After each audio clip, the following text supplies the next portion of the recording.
Mga kabida, isang magandang oras po sa lahat. Welcome po sa aking channel. Nako po, hindi na po nakapagpigil po mga kabida, no? Ito hong si Montulfo. Ang pong akala po natin, idolo at saka loyal po ito, no? Mga kabida, sa Marcos administration. Dahil siguro sa mga pangyayari dito ho sa ating bansa at sa mga lumabas po na balita, no? Mga kabida, hindi po napigilan ni Montulfo na banatan itong Marcos administration at si Pangulong Ferdinand Bongbong Marcos, ano? Mga kabida. Eto, babasahin ko lang po itong balita mula sa ang balita ngayon, ano? Mga kabida. Lame duck na si Junior. Alright?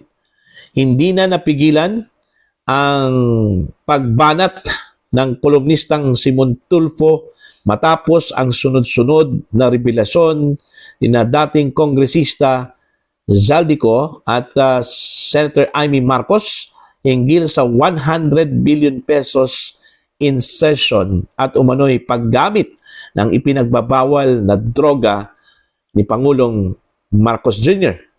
Sa kanyang Facebook, iginiit ni Tulfo na hindi na mababawi ni Marcos Jr. ang pinsalang dulot ng mga aligasyon kahit hindi pa mapapatunayang totoo ang mga ito. Okay? Ito yung sinabi po ni Montulfo po mga kabida, no? Junior has become a lame duck after the revelations of resigned Congressman Zaldico and his sister Senator Amy. Okay?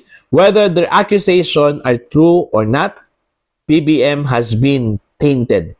Totoo man o hindi ang kanilang mga paratang, nagdungisan na si BBM. Pinatutungkulan ni Tulfo ang naging pahayag umano ni Senator Amy sa isang INC rally kung saan idinawit ang Pangulo, First Lady Lisa Marcos at Representative Sandro Marcos sa paggamit ng coke. Forget about Saldi, but I must tell all about BBM and his family's use of coke, even if fabricated, was taken hook, line, and sinker by most of the public.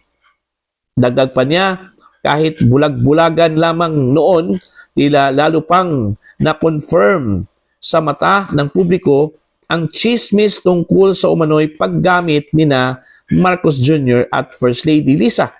The whispers of BBM and Lisa's use of illegal substance seems to have been confirmed. Okay? At ang tanong na nagpapabigat daw ng duda ng publiko, bakit sasabihin ng kapatid niya yon kung di totoo? People would say, bakit sasabihin ng kapatid niya kung hindi totoo? Yan ang sinabi ng mga tao. Sa gitna ng pinakamalaking political scandal na kinakaharap ng administrasyon, mula flood control anomaly hanggang 100 billion pesos budget insertions, lalong tumindi ang pressure kay Marcos Jr. Lalo pat mismong kapatid at dating kaalyado ang mga naglabas ng pinakamabigat na akusasyon. Ayun. So, binanatan na po mga kabida, no? Ni Montulfo ito kung si Pangulong Marcos at ng kanyang administrasyon. So, hindi na po napigilan, ano, mga kabida, ni Montulfo yung kanyang nararamdaman, ano, mga kabida. Binanatan po niya ito kung si Pangulong Marcos, ano, at yung kanyang administrasyon po. Dahil ho sa kinakaharap na skandalo, hindi lang po sa politika, mga kabida, pati na rin yung personal, ano? Yung aligasyon po ni Senator Amy Marcos laban po sa kanya, personal po yun. Okay? Personal po yun, mga kabida. Tila nadadrag na po itong si Pangulong Marcos dito. Ano? Kaya ang sabi po ni Montulfo, doon pa lang sa aligasyon po ni Zaldico, ano? Kung saan po ay tumanggap daw itong si Pangulong Marcos ng 25 billion pesos, ano? Bilang kickback mula po doon ho sa 100 billion pesos na insertions. Mga kabida, yan po sa 2025 national budget, makukonsiderang lame duck na raw, ano? Itong Pangulo po mga kabida, ano? Plus, ito pa pong napakatinding revelation po ni Senator Amy, ano? Napakatindi po yung damage na inihatid po ng revelation na yon, ano? Doon po kay Pangulong Ferdinand Bongbong Marcos. Kumbaga, parang naglalakad na po, ano? Itong si Pangulong Marcos ngayon na walang ulo, mga kabida. Halos lahat po ng mga Pilipino, siya na po yung pinag-uusapan po dito, ano, mga kabida. Pero tila wala kong epekto ho kay Pangulong Marcos ito, ano? Di ba? Ngayon, marami ho siyang mga ginagawa po ngayon para lang po i-ma-appease yung tao po, ano? Like for example, itong pagsampa po ng kaso po mga kabida, no? Laban ho kay Saldico at saka paglabas ho ng warrant of arrest. Okay? Kahapon po, pangalawang beses po siya naglabas sa social media, no? Mga kabida. Una, yung kanya hong balita na posibleng sasampahan po ng mga kaso, ano? Ito hong si Martin Romualdez, ano? Mga kabida. Siya mismo yung nagpahayag, ano? Aside doon ho sa naging statement po ni Ombudsman Bueng Remulla, no? Mga kabida. Pero kahapon po, mismo ang Pangulo po naglabas, mga kabida, no?